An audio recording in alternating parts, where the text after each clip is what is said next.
Good evening, and thank you for joining me for another Boring Books for Bedtime. I hope tonight's selection provides all the boredom your busy brain needs to quiet down and let you get some sleep. Before we begin, I'd like to give a special shout out of thanks to some new members of our Patreon family: Tracy, Karen, Tracy R., and Courtney. Thank you all so much for supporting this podcast. By becoming members of Patreon, you help us remain 100% listener supported and ad-free for everyone, and it's very much appreciated. If you're interested in supporting Boring Books for Bedtime and finding out more about the perks available to subscribers, including exclusive episodes, collections, and full books found nowhere else, you'll find a link to Patreon in the show description. You'll also find a link to buymeacoffee.com, where you can support us with a one-time tip, no subscription required. I hope you'll take a moment to check them out. Now, let's read and relax. Find a comfortable spot. Adjust your volume. Take a nice deep breath in. Let it out slowly. And off we go. Tonight, let's explore the long human history of Mexico with a brand new book, Mexican Archaeology, an introduction to the archaeology of the Mexican and Mayan civilizations of pre-Spanish America, by Thomas A. Joyce, M.A., with many illustrations and a map. First published in 1914 by G.P. Putnam's Sons, New York, and by Philip Lee Warner, London. Let's begin. Preface. The object of this small book is to summarize shortly the extent of our knowledge concerning the life and culture of the Mexican and Maya peoples of pre-Spanish America. It has no pretense whatever to finality. Indeed, the time is not within sight when a complete elucidation of all the problems connected with this most fascinating area can be put forward. At the same time, it is useful to pause occasionally and summarize results, if only because attention is thereby drawn to the more serious gaps in the data available, and it becomes easier to direct the course of future investigations. An ulterior motive lies in the hope that a little stimulus may be given to American studies in this country, which have languished sadly during the past few years. This fact is all the more to be regretted since Englishmen, such as Dr. A.P. Maudsley, have done so much in the past to unveil the mysteries of ancient American civilization, and the collection at the British Museum, though small, is rich in the finest collection in the world of Mexican mosaics. At present, as far as the Old World is concerned, the torch has passed to Germany, the labors of whose investigators, in particular of Dr. Seller, have done so much to place the study of American antiquities upon a thoroughly scientific footing. No part of the world, perhaps, has formed the subject of so many wild theories as ancient Mexico, and few present so many fascinating riddles to the expert.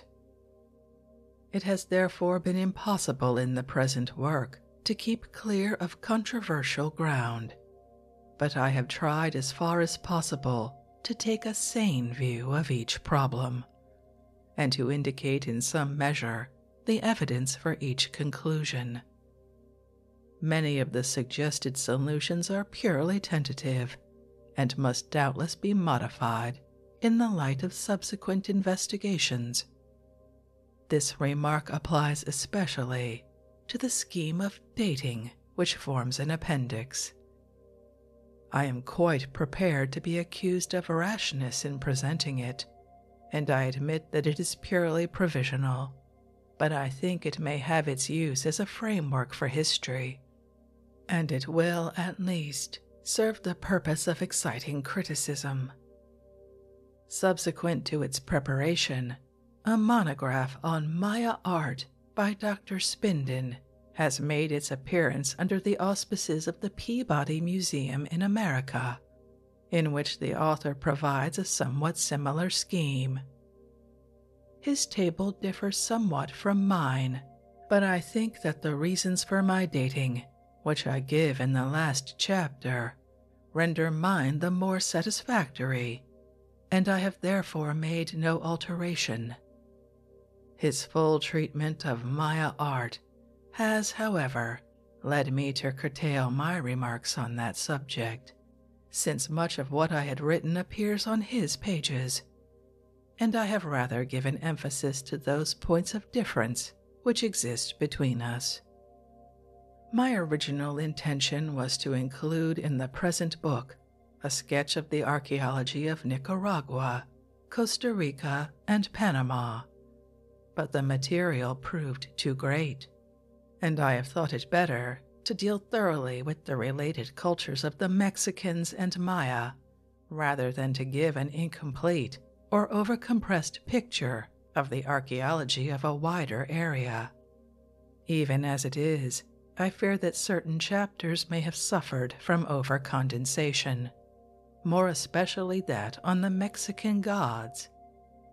However, Mexican religion is in itself rather an intricate subject, and requires studying in considerable detail if a proper view of the life and culture of the people is to be obtained. Religion amongst the Mexicans was the mainspring of all private and public life, and few of the archaeological remains cannot be brought into direct relation with it. Yet even Mexican religion is not as complicated as it appears at first sight. It is in reality the language, with its fondness for long, compound names, which renders it so difficult to study to the amateur in the initial stages.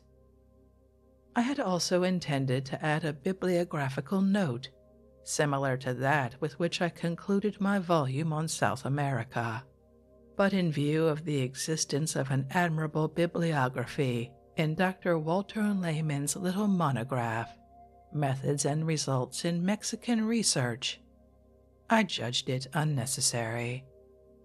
I find it difficult to express to the full my thanks to the many friends whose encouragement and assistance are really responsible for such success as this book may achieve. Without the work of Dr. Maudsley and Dr. Seller, its production would have been impossible, and I owe them both much gratitude for the great generosity which has led them both to place their illustrations at my disposal. Professor Holmes of the Bureau of American Ethnology has shown me similar kindness in permitting me to reproduce 5 of the charming illustrations in his admirable monograph, Archaeological Studies Among the Ruined Cities of Mexico, published by the Field Columbian Museum, now the Field Museum of Natural History of Chicago. I am also deeply indebted to Sir Hercules Reed, to Colonel Ward, and to Mr. Cooper Clarke for much advice and the use of valuable photographs, and also to the trustees of the British Museum and the director of the Peabody Museum for the loan of certain illustrations. To Dr. Wallace Budge, I owe much for his kind encouragement. It is in fact to him that the inception of the present work is due. I must also express my gratitude to my wife for many hours spent in the preparation of line drawings, and to my colleague, Mr. H. J. Braunholtz of the British Museum, for assistance in the laborious task of proofreading. Finally, I should like to thank my publishers for the consideration which they have always extended to me, as well as for their enterprise in producing a series of archaeological works, which will, I trust, do much to stimulate interest in the efforts of the present to unveil the past. T. A. Joyce, London, January 1914. Mexican Archaeology. Introduction. Ancient Mexico, the Aztec city of Tenochtitlan, built upon an island situated in a great highland lake, the scene of the almost incredible exploits of Cortez, has long been familiar as a name in the Western world, chiefly owing to the wonderful account compiled by Prescott. The story of the fall of Aztec civilization before the Spanish invaders has deservedly won a great hold upon popular imagination, for every page is redolent of romance, and indeed few, if any, writers of fiction have conceived a tale so full of incident or have brought their heroes to victory in the face of greater odds. Moreover, the existence of Aztec civilization, an organized empire with cities built of stone and rich in gold and gems, burst upon the old world as a thing almost beyond belief. The purpose of the present work is to afford some connected account of this pre-Spanish culture, and to correlate the accounts of eyewitnesses and early visitors with the material remains which the investigations of later times have revealed. But in order to obtain a proper view of Mexican culture, it is necessary to transcend the limits of Mexico itself. In the country to the south and east, in Guatemala and northern Honduras, are the remains of ruined buildings which are, both architecturally and artistically, superior to those of Mexico proper, and which had been deserted before the coming of the Spaniards. These were the work of the Maya, a people whose name is far less familiar to the general public than that of the Aztec, but who, as I hope to show, evolved a culture of their own when the Aztec were yet primitive nomadic hunters, and who furnished the latter people with the materials for that civilization which so astonished the followers of Cortez.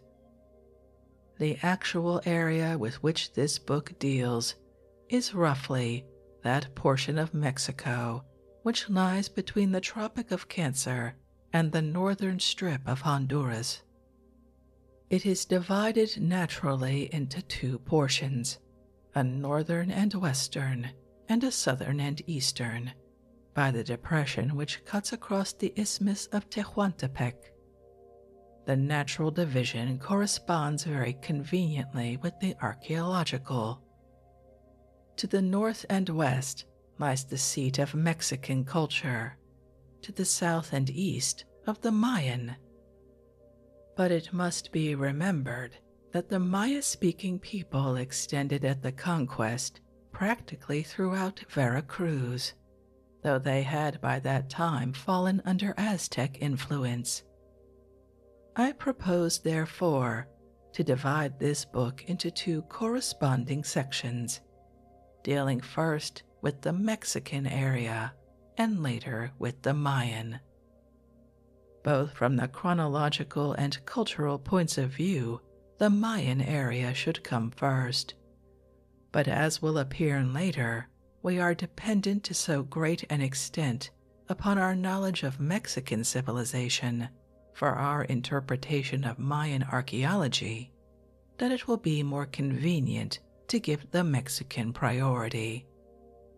The main geographical features of the Maya country are given at the commencement of the section dealing with its archaeology.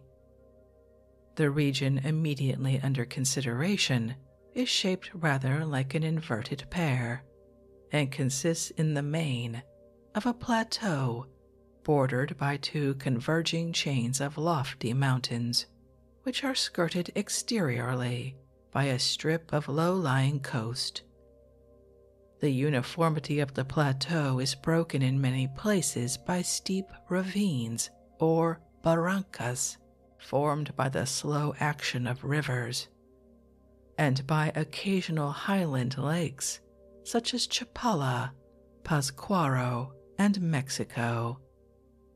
Much of the ground is volcanic, and the names of the volcanoes, Popocatépetl and Iztaccíhuatl in Mexico province, and of Orizaba on the Pueblo-Veracruz border, are familiar to everyone. The Mexican Valley forms the apex of the triangular plateau, and the natural route thence to the south lies via Tehuacan and Teotitlan del Camino, a fact which should be kept in mind in studying the tribal migrations. The height of the mountain chains and their proximity to the coast explain the fact that there are but few important rivers in Mexico. Most of the streams on the plateau drain into landlocked basins, and practically the only rivers which pierce the mountain barrier are the Panuco on the east and the Lerma and Rio de las Balsas on the west. Climate and vegetation are dependent upon elevation. The coast is tropical, but the elevation is so abrupt that the traveler passes with remarkable rapidity from palms, bananas, coconuts, and rubber, according to locality, to slopes clad with fir and oak, and plains of wheat and maize. In the same way, tablelands rise in successive terraces, from Tehuantepec through Oaxaca and Pueblo to Mexico, which has an elevation of nearly 7,500 feet above the sea level, and enjoys a more temperate climate than New York or Chicago, 1,400 to 1,600 miles further north. The country is conveniently divided into 3 zones, according to its elevation. The so-called Tierra Caliente, hot country, runs from the sea level to 3,000 feet. The Tierra Templada, temperate country, from 3,000 to 6,000 feet. And the Tierra Fria, cold country, thence to the 9,000-foot level. The most important vegetable product from the economic point of view was maize, which constituted the chief food of the natives. The varieties and development of the maize plant as we know it implies centuries of settled life and patient cultivation, and it is an interesting fact that for years the identity of the wild plant from which it was produced remained a mystery.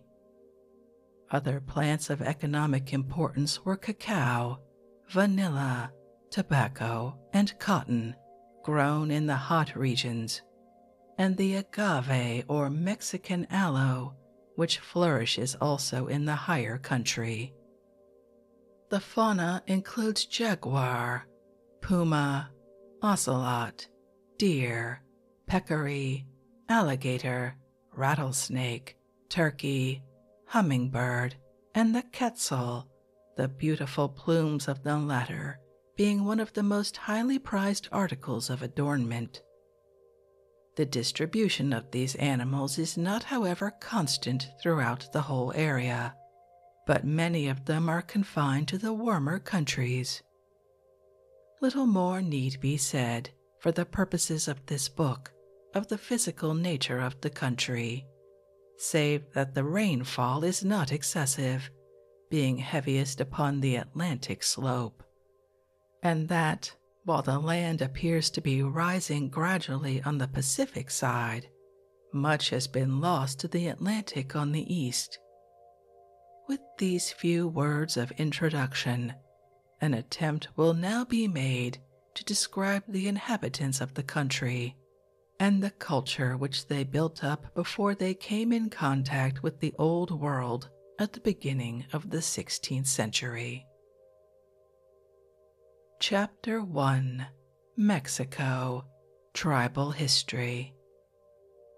At the time of the conquest by the Spaniards of the province of Mexico, the dominant people was the Aztec population of Tenochtitlan, Mexico City, inhabiting a town built on an island in the lake of Texcoco, or rather that portion of it known as the Lake of Mexico. The Aztec were confessedly immigrants who had wandered south less than 500 years before the conquest. By their superiority as fighting men, they had won the hegemony over the kindred tribes which they found settled in the Valley of Mexico, and had extended their power to both oceans and as far at least as the Isthmus of Tehuantepec.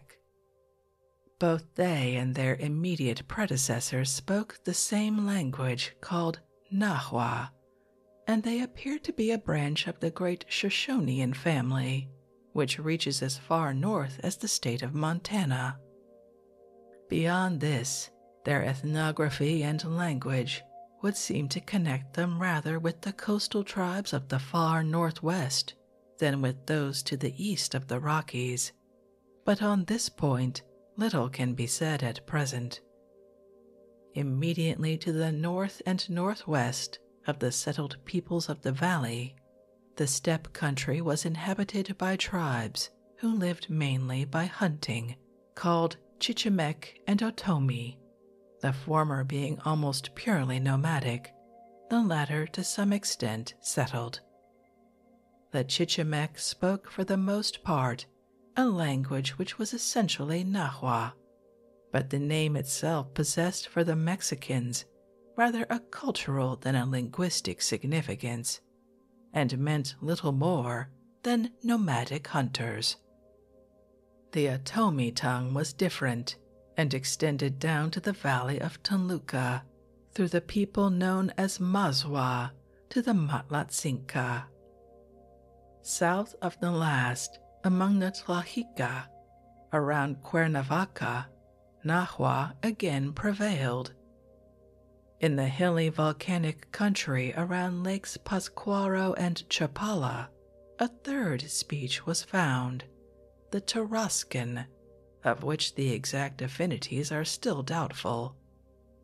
The Rio de las Balsas appears to be about the southern limit of the Tarascan tongue, but its northern is less certain. It extends into Jalisco and may at one time have reached up into Zacatecas, where remains in Tarascan style have been discovered at La Quemada, roughly south of the Rio de las Balsas, and a line drawn thence to Teotitlan is the Mixtec-Zapotec group of tongues, the Mixtec extending from Acatlan to Tototepec, and the Zapotec to the east, from the Nahua-speaking Teotitlan to Tehuantepec, the Mazatec occupying the northern portion of this strip. The Mixtec-Zapotec language bears many structural analogies to the Otomi group mentioned above. Along the east coast, from the Panuco Valley southward, were two peoples, speaking dialects of yet another language, the Maya tongue. In the north were the Huatec, primitive Maya, extending as far south as Tuxpan, where they were in touch with the linguistically related Totonac. To the north they stretched beyond the Panuco, but the remains of this region are practically unknown. There is evidence, too, that they once extended far further west than they did at the conquest, but the expansion of the Nahua had penned them up in the narrow strip of coast, and an Aztec fortress was established as far east as Meztitlan to keep the border. The Totonac, inhabiting Veracruz to the south, had suffered similarly from Mexican encroachment, and the river Nautla formed a strip of Aztec territory which almost severed their country in two. At the time of the conquest, their principal centers were Papantla and Zacapoaxtla. East of them, Coatzacoalcos and Tabasco were the peoples known to the Mexicans as Olmec, Zicalanca, and Nonohualca, who, according to legend, were once settled in the neighborhood of Tlaxcala, but were driven thence by the historical Tlaxcalans when they immigrated into the country.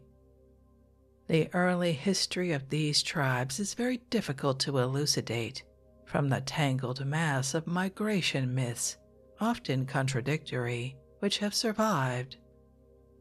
What may be termed the historical period starts only with the election of the first Aztec king, some years after the settlement of the tribe at Tenochtitlan, and this takes us back only to about 1376, or not much more than a century before the Spanish conquest.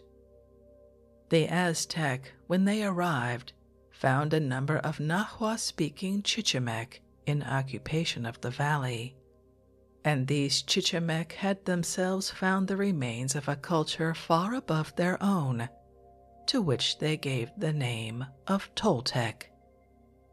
Now, the Toltec question has been hotly debated from early times. To the Mexicans, the Toltec were the people of a golden age, and their state was the prototype of peaceful civilization. Some writers have gone so far as to deny their actual existence at all, regarding them as a purely mythical people, to whom the Mexicans conveniently attributed the invention of all useful arts, of which they could not readily explain the evolution otherwise. Others have exalted their culture to a pitch far above, one might almost say, the human, and have credited them with a knowledge transcending that of latter-day civilization. I do not propose to plunge into the welter of controversial theories, but to regard the matter from a strictly practical point of view, which seems to me to be as follows. The Aztec and their immediate forerunners, the Chichimec, were merely nomadic hunters when they settled in the valley, and their knowledge of arts and crafts, which need a settled life for development, had not advanced beyond a very primitive stage. They found the remains of a people who had for years been living as settled agriculturists, and ruined cities which their untutored minds regarded as something bordering on the marvelous. The agricultural population whom they subdued, more cultured but less warlike than they, told them stories of a powerful empire, stories which no doubt lost nothing in the telling.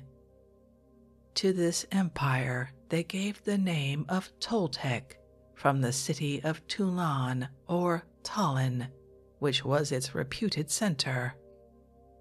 Modern research has proved conclusively the existence, at those very localities especially associated with the Toltec, of pre-Aztec ruins, and of a relatively high culture which prevailed throughout the valley and beyond, for a period considerably longer than that which elapsed between the Aztec immigration and the Spanish conquest.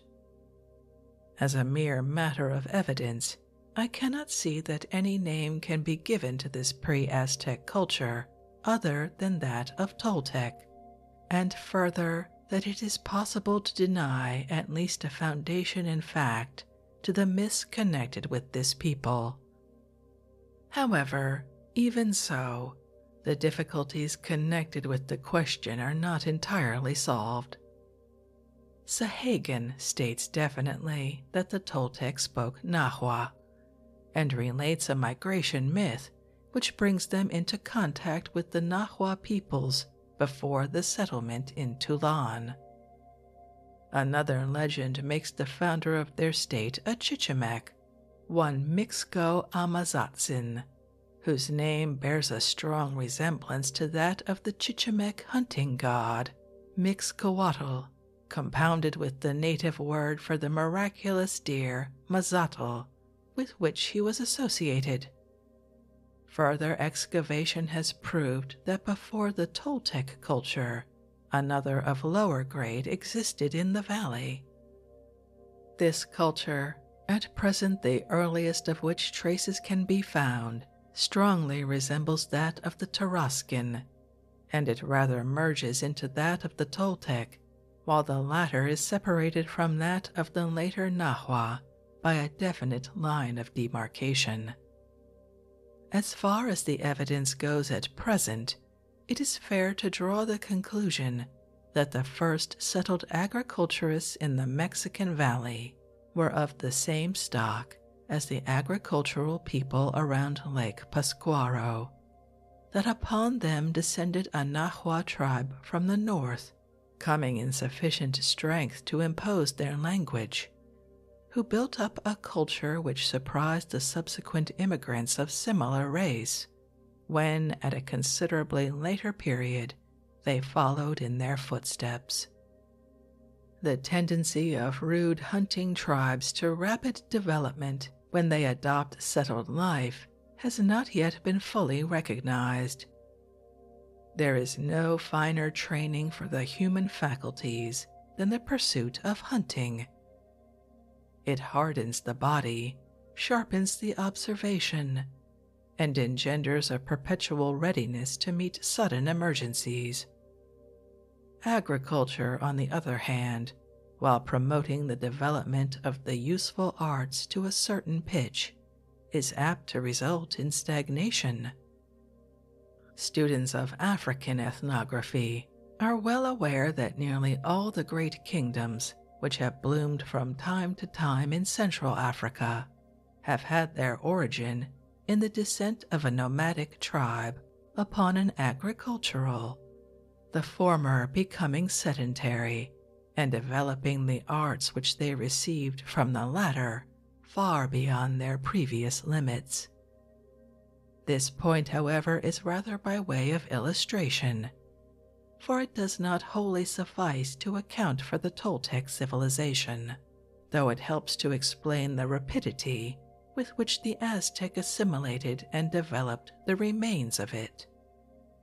The Toltec culture bears a definite relation to remains which occur at many sites in Oaxaca and Yucatan. These again are closely connected with the magnificent remains of the early Maya of Chiapas, Guatemala, and Honduras. The exact relationship existing between the Maya and the Toltec can only be discussed after the archaeology of the former has been considered. But it may be stated in anticipation that as far as we can say at present, the finest Maya remains appear to antedate those of the Toltec, and therefore that the development of Toltec culture is in part due to Mayan inspiration, filtered, I believe, through the early inhabitants of the Zapotec country. The consideration of what may be called the mythical period of Mexican history is rendered all the more difficult by the fact that all the legends have been collected among later immigrants who wished, as far as possible, to trace some connection between themselves and the early settlers. Toltec descent, if it could be established, raised a family at once to a patrician status, and most of the immigrant tribes sought their rulers among the descendants of a Toltec house. There is therefore the danger of fictitious genealogies, such as exist among so many Sudanese tribes desirous of proving Arab descent. But apart from this, we are confronted at the outset with a difficulty which is not easy of solution. Sahagan states that the first inhabitants, the Toltec, the other Nahua, the Olmec, and the Michoacans, arrived at the Panuco Valley and worked down the east coast before turning inland. Another writer represents the Toltec as coasting down Lower California and Jalisco. Of the two writers, Sahagan is by far the more trustworthy. The story of Sahagan is, in brief, as follows. The migrants penetrated as far as Guatemala and then settled for a time at a place called Tamoanchan, mention of which occurs in nearly all migration legends. Here, the wise men who led them departed, taking the god under whose guidance they traveled and the picture writings which contain their lore, and sailing eastward over the sea. The rest remained behind, under the governance of certain lesser sages, of whom the chief were Ohomoko and Sipaktanal, awaiting the dawn for the administration of society. The Olmec also split from the main stem at this point. From here, the others went to Zomiltepec and then to Teotihuacan, a site remarkable for extensive pre-Aztec ruins, where they elected rulers, and then to Coatepec, where the Otomi branched off. Later, the tribes who still remained associated foregathered at Chichamostoc, another locality mentioned in nearly all the myths, where they established cave temples. Hence the Toltec departed to Tulanzico, and subsequently to Tulan. After they had separated, the Tarascans also split off, finding their way to Michoacan. Later still, the Nahua, including the Teponic, founders of Azcapotzalco, the Acolhua of Texcoco, and the eventual populations of Chalco, Huatzinco, and Tlaxcala, respectively. The Aztec alone remained wandering in the northern steppes until they too eventually reached the Valley of Mexico. It is hardly worthwhile entering into the details of Toltec history as recorded subsequent to their settlements. The Annals of Cuautitlan, a native tradition of considerable age and value, gives a list of 5 kings. Torquemada and Ixtloxochitl furnish an entirely different list, the latter mentioning 1 king in addition to those quoted by Torquemada.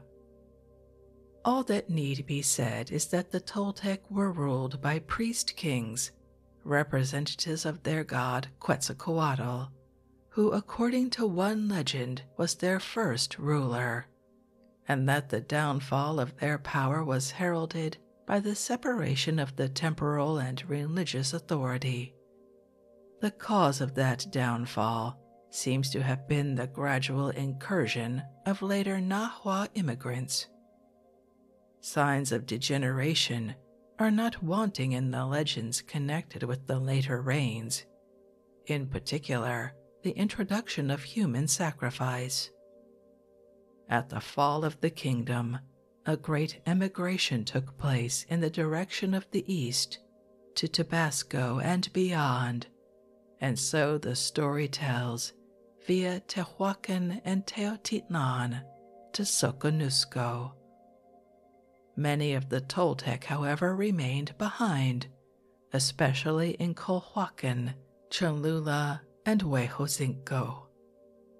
The arrival of the Tlaxcalans, which probably occurred about this time, drove the Olmec further east in the path of the Toltec, with whom they claimed to be one and the same people.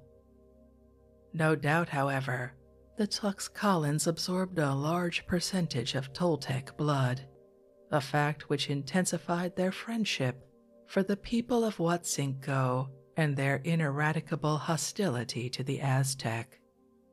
From a careful consideration of many points of evidence, I am inclined to think that the date given by the Annals of Cuautitlan for the destruction of Toulon, viz. 1064, is not far wrong. How long the state had lasted is more difficult to say, but that it must have flourished for an extended period is obvious, from the fact that the remains characteristic of the Toltec culture at Azcapotzalco form a stratum over 3 meters thick. Certain of the manuscripts give the ancient home of the Aztec as Aztlan, and picture it as an island in the center of a lake, with a city called Colhuacan on the opposite shore. From here the Aztecs started in the year dated 1 Tecpatl, 1 stone knife, i.e. 1168 AD, and at Colhuacan received their god, Huitzilopochtli, and joined themselves to 8 other related tribes. 5 of these ultimately form the population of the following cities, chiefly in the Valley of Mexico: Huatzinco, Chalco, Xochimilco, Cuitlahuac, Malinalco. See the map of the Mexican Valley, Figure 1. The others being the Chichimec, Teponic, and Matlatzinca. Later they arrived at Tamoanchan, the House of Descent, a word probably meaning little more than the place where the tribes separated, for here the 8 tribes left them to continue their journey alone. Hence they went to Chichimotzoc and Quetzalcoatl Ichicayan, the place where the Huatzec weep, where they are represented as having made prisoners from among this nation. After wandering in the steppes, they came to Talan and then to Chapultepec, and after having been reduced for some time to slavery in Colhuacan, settled finally in Tenochtitlan. It is difficult to estimate the amount of authenticity which may be attributed to this legend. The description of the ancient home seems to reproduce the geographical position of Tenochtitlan, situated on an island opposite a mainland town called Colhuacan, in a rather suspicious manner. Still, it seems to have been a habit of the Nahua tribes to select such situations for their cities, in proof of which one need only mention such towns as Zampango, Zaltocan, Cuitlahuac, Xochimilco, and Acapulco, a previous residence of the Aztec. Figure 2 illustrates the portion of the Botarini Codex, which pictures the start from Aztlan to Colhuacan, the footsteps indicating the route, and the 8 figures to the right accompanied by glyphs representing the 8 tribes mentioned above, reading from bottom to top. The situation of Aztlan, if the place is not entirely mythical, has given rise to a good deal of controversy. Some have identified Colhuacan with Culiacan on the coast of Sinaloa, while Sellers suggests that it was in fact the historical city of that name, Aztlan being the island of Acapulco, whence the Mexicans were deported as slaves to Colhuacan, a historical fact. The term Colhuan was in historical times restricted to the inhabitants of the city, with whom the population of Xochimilco and Malinalco were closely connected. Chicomostoc figures as a halting place in practically all legends dealing with the Nahua immigration, and in some it is regarded as the starting point. Besides the tribes above mentioned, the following are also represented as having made some stay there: the Huatec, Olmec, Xcalanca, Totonac, Michoacans, Tlahuica, Acalhua, Texcocans, Tlaxcalans, the inhabitants of Teotitlan and Tehuacan, and the Mixtec. Beyond this, we shall see later that this place seems to be connected with the early history of certain Maya tribes, whose migration legends have been preserved.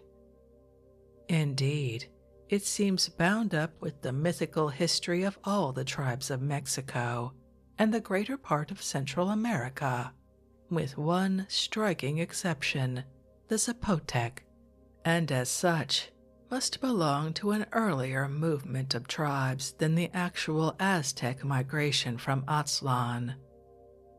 The Nahua-speaking tribes, including the Toltec and the Michoacans, called themselves Chichimec, a term which, as mentioned above, possesses rather a cultural than a racial significance, and means wandering hunters.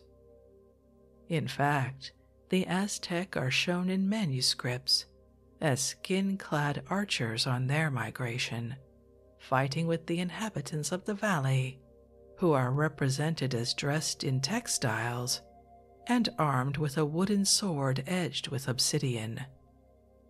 The first inroad of Chichimec after the destruction of Tulan, though no doubt that destruction was caused, at any rate in part, by the pressure of nomadic tribes from the north, is said to have taken place under the leadership of a chief called Xolotl, coming from a country named Amacmacan via Chichimoztoc and Tulan. Xolotl established his court at Tenayacan and proceeded to extend his power over the other cities around the lake, incorporating such of the Toltec as remained in his empire. Shortly afterward, another influx of Chichimec took place, under 3 chiefs, Acalhuatzin, whose immediate followers called themselves Tepanec, Chicanquahatl, leading a band of Otomi, and Zontecomatl, chief of the Acolhua in the narrower sense.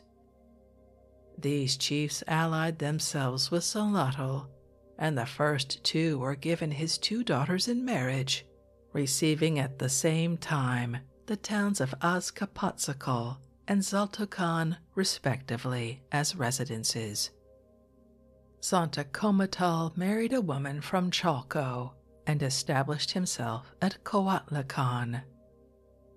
Colhuacan at this time was ruled by Pachotl, a descendant of the last Toltec king, and Xolotl seems to have exercised a loose suzerainty over all.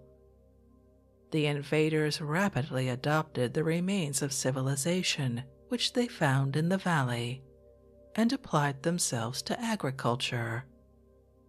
The old name of Chichimec was dropped, and that of Acolhua in the wider sense was adopted. From this point, historical tradition has been so well reduced to order by Clavigero, whose work translated into English is still easily accessible, that I do not propose to give more than a mere summary of events. A list of the various kings, together with approximate dates which I suggest, after a careful comparison of many sources, is given in Appendix 3. The principal point to be noted is the transfer of the political center from Tenayacan to Texcoco, which took place in the reign of Xolotl's 3rd successor, Quinatzin, who removed his court thither. From this point dates what may be termed the Acolhuan domination of the Mexican Valley. Meanwhile, the Aztec had arrived, but being the latest of the migrants, they were also the rudest and were of little account. Even their prowess as fighters was counterbalanced by the comparative smallness of their numbers and for years they lived under the protection of various rulers who employed their services in the wars which had already begun to break out between city and city.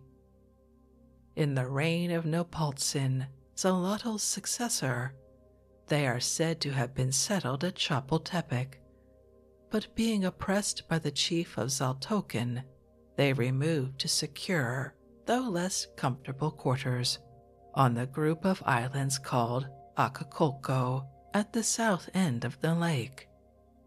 Here they remained for half a century until they were transferred to Culhuacan by the ruler of that city. By this time their numbers had increased, while their fighting qualities had not deteriorated, and after giving proof of the latter fact by defeating the Xochimilca, with whom the Colhua were at war, they felt their position sufficiently strong to insist on leaving Culhuacan for Mexicaltzingo. Here, however, they did not reside for long, but moved north first to Itzacalco and Tenochtitlan. Even yet, they were not strong enough to stand entirely by themselves, probably partly because they were not yet under a single chief who could lay claim to kinship with the ruling houses of other cities, and they were now under the protection of Azcapotzalco, to the ruler of which they paid tribute. Not long after their settlement, dissensions broke out among themselves, and certain clans removed to a small island adjoining Tenochtitlan on the north. The split, however, was not final, and the two sections remained in close alliance, though under separate administration. The question of the dates of these various events is by no means easy to determine. Tenochtitlan, according to the Mendoza Codex, which gives a continuous chronicle from this point, was founded in the year 2 Cali, 2 House, or 1325, and this date may, I believe, be taken as reasonably exact. We are told that the Aztec were subject to Culhuacan for about 25 years, and that they spent half a century before that on the islands of Acapulco. If we allow about 20 years spent at Chapultepec and in the migration from Culhuacan to Tenochtitlan, we get 1230 as the approximate date of their arrival at the former city. At this time, according to legend, Nopaltzin, the successor of Xalotl, was ruling at Tanayacan, and the commencement of his reign cannot be put much earlier than 1225, since we are told that Tlatzin, his successor, died in the year in which Tenochtitlan was founded. Xalotl, the founder of the Chichimec power, seems to have reigned long, and indeed the Mexican rulers as a whole seem to have been singularly long-lived. But in any case, Xalotl cannot have led his followers into the Mexican Valley much before the second half of the 12th century. If the annals of Cuautitlan are correct in assigning the year 1064 to the destruction of Tlan, then the statement that the Chichimec migration occurred some 30 years later must be an error. It is true that if the statements of Sahagan as to the length of the reigns of the Acolhuan and Chichimec kings be correct, the error is not nearly so considerable. But in that case, the association of these kings with certain epochs of Mexican history becomes impossible. I am inclined to believe that far more reliance is to be placed on associations of this kind in tradition than upon mere numbers of years, and it is possible that some mistake may have arisen between Sahagan and his informants regarding the length of a king's life on the one hand, and the length of his reign on the other. I have therefore given premier importance to statements regarding associations in my scheme of dates. Moreover, it seems far more likely from several points of view that at least a century must have intervened between the downfall of Toulon and the immigration headed by Xolotl, though there must have been a steady drift of Chichimek tribes southward during that period, having its commencement before the former event, to which it no doubt contributed.